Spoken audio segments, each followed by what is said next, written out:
आज घरी जेवायला बोलवलंय. काय चिकन बिर्याणी? कोण बोललं तुला?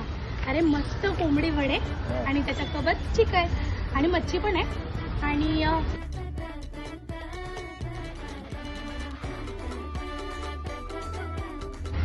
आणि हे कुठे हरवलं? सोलकढी सुद्धा आहे हा. काय बोलते?